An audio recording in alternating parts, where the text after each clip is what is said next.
Hello everyone. आज के इस लेक्चर में हम बर्थ कंट्रोल मेथड्स के बारे में डिस्कस करेंगे। बर्थ कंट्रोल अर्थात जन्म नियंत्रण यह प्रेगनेंसी को रोकने के लिए उपयोग की जाने वाली मेथड या फिर उपकरण है जिसमें कॉन्ट्रासेप्टिव्स का यूज़ किया जाता है और इसे प्रजनन नियंत्रण के रूप में भी जाना जाता है। बर्थ कंट्रोल का उपयोग काफ़ी पुराने टाइम से किया जाता है, लेकिन इसके इफ़ेक्टिव और सेफेस्ट जो मेथड्स हैं वो 20th सेंचुरी में ही उपलब्ध हो गए हैं। योजना बनाना, उपलब्ध कराना और जन्म नियंत्रण के उपयोग करना परिवार नियोजन कहलाता है। कॉन्ट्रासेप्टिव्स में कंसीव करने को रोकने और इस प्रकार प्रजनन क्षमता को नियंत्रित करने के सभी तरीके शामिल हैं और प्रत्येक विधि गर्भावस्था को अलग अलग तरीक़ों से रोकती है, जिसके मेजर 2 तरीके हो सकते हैं। एक टेम्पररी होता है, दूसरा परमानेंट होता है। जो टेम्पररी होता है उसमें फर्स्ट प्रेगनेंसी या फिर दो बच्चों के जन्म के बीच में अंतर रखने के लिए की जाती है, और जो परमानेंट होती है वह परिवार के वांछित आकार को प्राप्त कर लेने के बाद परिवार को सीमित करने के लिए इस्तेमाल की जाती है। तो अब हम इसके डिफरेंट जो टाइप्स हैं उनके बारे में डिस्कस करेंगे। पहला है बर्थ कंट्रोल इम्प्लांट या जन्म नियंत्रण प्रत्यारोपण। जन्म नियंत्रण प्रत्यारोपण बेसिकली एक मैच स्टिक जिस आकार की एक पतली सी छड़ या निडल होती है और इस इम्प्लांट को शरीर के अंदर लगाया जाता है, जिससे कि प्रेगनेंसी को रोका जा सकता है। यह इम्प्लांट बॉडी के अंदर हार्मोन्स को रिलीज़ करता है। कोई भी नर्स या डॉक्टर फीमेल की जो आर्म होती है या बाँह होती है, इसमें इस इम्प्लांट को लगा दिया जाता है और 5 इयर्स के लिए प्रेगनेंसी से सेफ्टी मिल जाती है। इसका प्रयोग किस प्रकार से किया जाता है या यह किस प्रकार से काम करता है? तो जन्म नियंत्रण प्रत्यारोपण माचिस के तीली के आकार की एक छोटी सी छड़ होती है। इसको नेक्सप्लानन भी कहा जाता है और इम्प्लानन इसका पुराना वाला टाइप है। इसमें डॉक्टर जो आर्म होता है उसके अंदर इसको इंसर्ट कर दिया जाता है, जो कि प्रोजेस्टेरोन हार्मोन को रिलीज़ करता रहता है।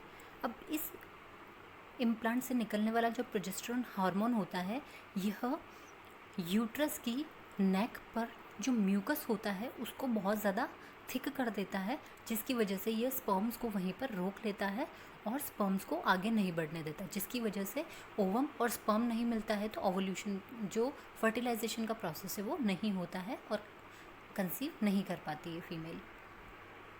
नेक्स्ट है आईयूडी। आईयूडी एक छोटा सा उपकरण होता है जिसे कि प्रेगनेंसी रोकने के लिए यूट्रस में इंसर्ट किया जाता है। यह एक दीर्घकालिक, प्रतिवर्ती और सबसे लंबी प्रभावी जन्म नियंत्रण विधियों में से एक है। आईयूडी का पूरा नाम इंट्रा यूटेराइन डिवाइस होता है। इन आईयूडीज़ को 2 प्रकार के भागों में बांटा गया है, अर्थात ये 2 प्रकार के होते हैं। एक कॉपर आईयूडी और सेकंड होता है हार्मोनल आईयूडी। कॉपर और हार्मोनल आईयूडी जो होते हैं, ये जो स्पर्म्स के मूव करने की जो डायरेक्शन होती है, गति होती है, उसको बदल देते हैं, जिसकी वजह से कंसेप्शन को ये रोक देते हैं। नेक्स्ट है birth control shots. Depot shot या बर्थ कंट्रोल शॉट एक टाइप का इंजेक्शन होता है जो हर 3 माह में लेना पड़ता है। यह एक सेफ, सुविधाजनक और निजी जन्म नियंत्रण विधि है जो कि अच्छी तरह से काम कर सकती है अगर आप इसे रेगुलरली हर 3 मंथ्स में इसको लगवाते हैं। तो जो बर्थ कंट्रोल शॉट्स होते हैं, इसमें प्रोजेस्टेरोन हार्मोन होता है।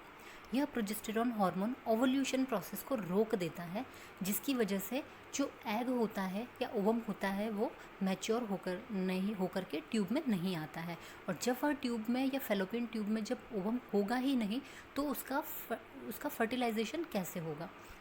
इसके साथ साथ यह जो यूट्रस का नेक होता है, वहाँ पर जो उपस्थित म्यूकस होता है उसको भी बहुत ज़्यादा थिक कर देता है, जिसकी वजह से स्पर्म आगे मूव नहीं कर पाता है और वहीं पर चिपक जाता है।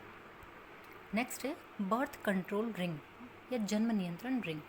यह भी एक सुरक्षित और सुविधाजनक जन्म नियंत्रण विधि है जो कि अच्छी तरह से काम करती है। यदि इसका सही तरीके से उपयोग किया जाए। इसको फीमेल वजाइना के अंदर फिक्स कर दिया जाता है, जो कि 24/7 हार्मोन्स को रिलीज़ करती रहती है और जो प्रेगनेंसी होती है उसको रोकने का काम करती है। नेक्स्ट है बर्थ कंट्रोल पैच या जन्म नियंत्रण पैच। ट्रांसडर्मल गर्भ निरोधक पैच एक सुरक्षित और सुविधाजनक जन्म नियंत्रण विधि है। इसको जो फीमेल्स होती है वो अपने बॉडी के कुछ हिस्सों के ऊपर इनको पहन लेती है या स्टिक करती है, जिससे ये स्किन के अंदर या त्वचा के माध्यम से हार्मोन्स को रिलीज़ करता है और प्रेगनेंसी को रोकने का काम करता है।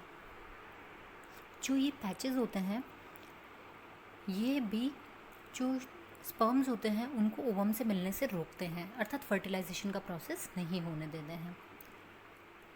जो ये पैचेस होते हैं इसमें एस्ट्रोजन और प्रोजेस्टेरोन हार्मोन्स होते हैं, जो बॉडी के अंदर बनने वाले हार्मोन्स की तरह ही होते हैं। इनको पेट पर, ऊपरी बाह, बटक्स पर और पीठ पर पहना जाता है, जिससे कि स्किन के द्वारा ये जो हार्मोन्स होते हैं ये अवशोषित हो जाते हैं। और ये जो हार्मोन्स होते हैं ये यूट्रस की जो नेक होती है उसमें म्यूकस को बहुत ज़्यादा थिक कर देते हैं, जिसकी वजह से जो स्पर्म्स होते हैं वो वहीं पर आकर के अवरुद्ध हो जाते हैं। नेक्स्ट हम बात करेंगे बर्थ कंट्रोल पिल्स के बारे में। बर्थ कंट्रोल पिल्स हार्मोन वाली ही एक दवा होती है जो कि एक पैकेट में आती है और डेली एक टैबलेट को कंज्यूम करना होता है। यह 2 टाइप की आती है, संयोजन और प्रोजेस्टेरोन पिल्स। जो संयोजन गोलियां होती है अर्थात इसमें कॉम्बिनेशन होता है ईस्ट्रोजन और प्रोजेस्टेरोन हार्मोन का, और जो प्रोजेस्टेरोन होता है जिसमें केवल प्रोजेस्टेरोन पिल्स ही होती है या यही हार्मोन इसमें उपस्थित होता है। यह पिल्स जो मौजूद हार्मोन होता है उससे ओवुलेशन को रोक देते हैं, अर्थात ओवुलेशन प्रोसेस को होने ही नहीं देते हैं। जब ओवुलेशन का प्रोसेस होगा ही नहीं तो मैच्योर एग अवेलेबल नहीं होता है, जिसकी वजह से प्रेगनेंसी नहीं हो पाती है। और साथ ही साथ ये टैबलेट्स या ये पिल्स भी जो यूट्रस का नेक होता है वहाँ पर म्यूकस को बहुत ज़्यादा थिक कर देते हैं, जिसकी वजह से जो स्पर्म होते हैं वो आगे नहीं पहुँच पाते हैं। नेक्स्ट है कॉन्डम। जो कॉन्डोम्स होते हैं ये रबरी या पाउची स्ट्रक्चर के होते हैं, जिनको इंटरकोर्स के टाइम पर मेल जेनाइटल के ऊपर पहना जाता है। ये प्रेगनेंसी के साथ साथ एसटीडी को रोकने में भी सुरक्षा प्रदान करते हैं और बहुत ही इजीली अवेलेबल होते हैं। ये छोटे लेटेक्स या प्लास्टिक के मार्केट में मिल जाते हैं, जो रबर के, पॉलीयूरेथीन नाइट्राइल या पॉलीसॉप्रिन के बने हुए होते हैं, और ये स्पर्म्स को यूट्रस में एंटर होने से रोकते हैं, जिसकी वजह से स्पर्म और ओवम नहीं मिल पाते हैं। नेक्स्ट है इंटरनल कॉन्डम्स। इनको फीमेल कॉन्डम्स भी कहा जाता है। ये भी एक अच्छा विकल्प होता है जो कि प्रेगनेंसी के साथ साथ एसटीडी को रोकने का काम करता है। जो इंटरनल कॉन्डम्स होते हैं ये नाइट्राइल या नरम प्लास्टिक के बने हुए होते हैं, जिनको वेजाइना के अंदर प्लेस किया जाता है और ये उस हिस्से को कवर कर लेते हैं, जिससे कि एक ये बैरियर बना देते हैं ताकि जो स्पर्म्स होते हैं वो फीमेल बॉडी में एंटर नहीं हो पाते हैं, और जब स्पर्म्स एंटर नहीं हो पाते हैं तो वे ओवम को फर्टिलाइज नहीं कर पाते हैं। साथ ही साथ यह एसटीडीज़ को रोकने में भी मदद करते हैं। नेक्स्ट है डायफ्राम। डायफ्राम भी एक जन्म नियंत्रण का एक रूप है, जो कि एक छोटी सी तश्तरी के आकार का या फिर एक छोटा सा शैलो कप होता है, जो कि सिलिकॉन का बना हुआ होता है, और इसको भी बॉडी में इंसर्ट करके जो यूट्रस का नेक होता है उसको इससे ढक दिया जाता है। यह डायफ्राम भी प्रेगनेंसी रोकने में मदद करता है और एक बैरियर के रूप में काम करता है, जिससे कि जो स्पर्म और ओवम होते हैं वो नहीं मिल पाते हैं। और साथ ही इसके साथ में कुछ स्पर्मिसाइड्स का यूज़ किया जाता है, जो कि एक क्रीम या जेल के रूप में होता है, जो कि स्पर्म्स को ख़त्म करने का या नष्ट करने का काम करता है। नेक्स्ट है स्पॉन्ज। यह भी जन्म नियंत्रण की एक विधि है। जो यह स्पॉन्ज नरम स्क्वीजी प्लास्टिक का बना हुआ होता है और गोल होता है। इसको इंटरकोर्स के पहले फीमेल बॉडी में या वजाइना में इंसर्ट कर दिया जाता है, जिससे कि यह जो यूट्रस नेक होता है उसको कवर कर लेता है, जिससे कि जो स्पर्म्स होते हैं वो फीमेल बॉडी में एंटर नहीं हो पाते हैं, और इसे निकालना भी बहुत आसान होता है क्योंकि इसके साथ एक कपड़े का लूप लगा हुआ होता है। यह जो स्पॉन्ज होता है यह प्रेगनेंसी को 2 तरीके से रोकता है, क्योंकि यह यूट्रस की नेक पर अच्छे तरीके से फिट बैठ जाता है, तो यह उस एंट्रेंस को बंद कर देता है ताकि जो स्पर्म्स होते हैं वो ओवम तक नहीं पहुंच पाते हैं।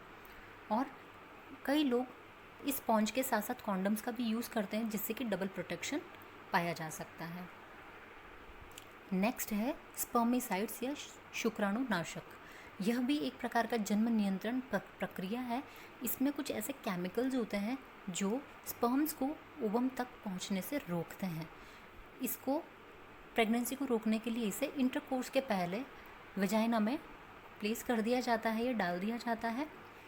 यह एक टाइप का केमिकल होता है जो यूट्रस नेक होती है उसके दीवार पर लगने की वजह से जो स्पर्म्स होते हैं उनको वहीं पर रोक लेते हैं या उनको नष्ट कर देते हैं, जिससे कि वे ओवम से नहीं मिल पाते हैं और उन्हें फर्टिलाइज नहीं कर पाते हैं।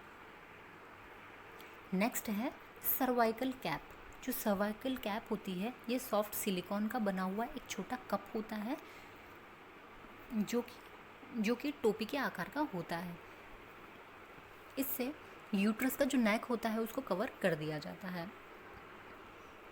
यह जो सर्वाइकल कैप होता है, क्योंकि यह यूट्रस नेक को कवर कर लेता है, जिसकी वजह से जो स्पर्म्स होते हैं वो एग तक नहीं पहुंच पाते हैं।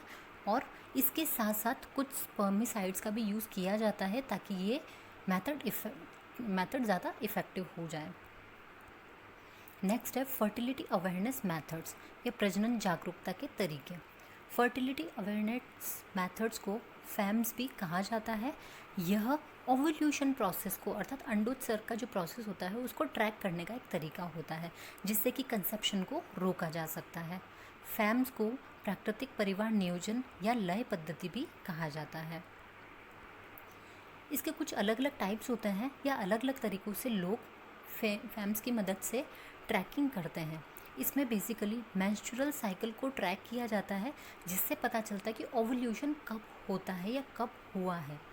ओवल्यूशन के निकट के दिन जब होते हैं तो उस टाइम पे फर्टिलाइजेशन होता है, अर्थात उस टाइम पे जो मैच्योर्ड जो ओवम होता है वो अवेलेबल रहता है ताकि स्पर्म उसे फर्टिलाइज कर ले और फीमेल कंसीव कर लेती है। और फर्टिलाइजेशन का जो टाइम पीरियड होता है उसी टाइम पर सबसे ज़्यादा चांसेस होते हैं या पॉसिबिलिटीज़ होती है प्रेगनेंसी की। इसलिए इस समय पर इंटरकोर्स से या तो लोग बचते हैं या फिर इसके अलावा कुछ दूसरी जन्म नियंत्रक विधियों जैसे कॉन्डम्स का यूज़ किया जाता है। कुछ अलग टाइप के फैम्स भी होते हैं जिससे कि यह फर्टिलिटी संकेतों को ट्रैक करने में मदद करते हैं।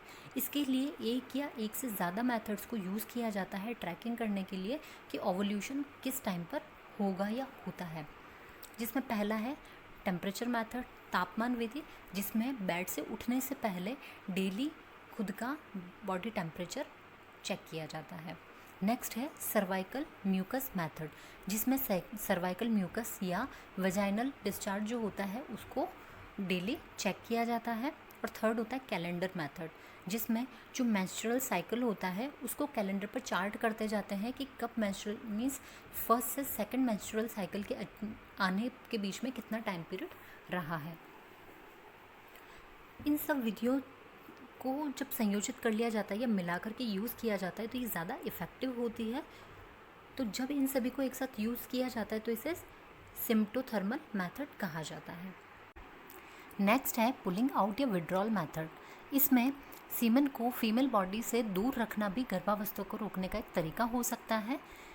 इसके साथ साथ कॉन्डम का यूज़ करके इस विधि का उपयोग किया जा सकता है। अर्थात इस विधि के अंतर्गत जो मेल इजैकुलेशन होता है या सीमन होता है उसे फीमेल बॉडी में एंटर नहीं होने दिया जाता है। इससे गर्भावस्था को रोका जा सकता है। अगला है breast feeding a form of birth control. Breast feeding बच्चों को खिलाने पिलाने के साथ साथ ही एक प्रभावी जन्म नियंत्रक के रूप में भी कार्य करती है, जो कि नेचुरल प्रोसेस होता है। फीमेल्स जब बच्चों को ब्रेस्ट फीडिंग कराती है और एक्सक्लूसिवली ब्रेस्ट फीडिंग कराती है, अर्थात बर्थ से लेकर अर्थात आफ्टर डिलीवरी से लेकर के 6 मंथ्स तक जो ब्रेस्ट फीडिंग कराई जाती है उस टाइम पर बॉडी नेचुरली ओवल्यूशन प्रोसेस बंद कर देती है। और जब फीमेल बॉडी में ओवल्यूशन नहीं होता है तो मेंस्ट्रुअल साइकिल भी बंद होता है और इस टाइम पर जो फीमेल होती है वो कंसीव नहीं कर पाती है। इसीलिए इस समय को लैक्टेशनल एमनोरिया भी कहा जाता है, अर्थात स्तनपान के दौरान जो फीमेल्स में मेंस्ट्रुअल साइकिल की एब्सेंस होती है यह। नेक्स्ट है परहेज या आउटर कोर्स। संयम की परिभाषा तब तक है जब तक कि इंटरकोर्स नहीं किया जाता है। इसे लोग अपने अपने तरीके से एक्सप्लेन करते हैं या समझते हैं। कई लोग कई कारणों से परहेज करते हैं और कई लोग गर्भधारण को रोकने के लिए बेसिकली जो फर्टिलाइजेशन डेज होते हैं या फर्टिलाइजेशन पीरियड होता है उस समय पर इंटरकोर्स नहीं करते हैं। अर्थात फर्टिलाइजेशन पीरियड वो टाइम पीरियड होता है जिस समय प्रेगनेंसी होने की बहुत ज़्यादा संभावना होती है। इसे प्रजनन जागरूकता भी कहा जाता है। नेक्स्ट है स्टेरिलाइजेशन। यह सुनिश्चित करना बहुत ज़रूरी होता है कि जो नसबंदी करवा रहा है या स्टेरिलाइजेशन करवा रही है फीमेल, उसे गर्भवती इन फ्यूचर होना है या नहीं होना है। नसबंदी फीमेल्स के अंदर इसे ट्यूबल बंधन भी कहा जाता है, जिसमें कि जो फैलोपियन ट्यूब्स होती है उसको बांध दिया जाता है। यह एक सेफ और इफ़ेक्टिव सर्जिकल प्रोसेस होता है जो कि गर्भावस्था को पूरी तरीके से रोक देता है। जो ट्यूबल नसबंदी होती है या स्टेरिलाइजेशन होता है, इसके अलग अलग प्रकार होते हैं, जिसमें पहला है ट्यूबल लिगेशन। यह एक सर्जिकल प्रोसेस होता है जिसमें फैलोपियन ट्यूब जो होती है उसको के टुकड़ों को स्थायी रूप से बंद कर दिया जाता है या फिर काट दिया जाता है या हटा दिया जाता है।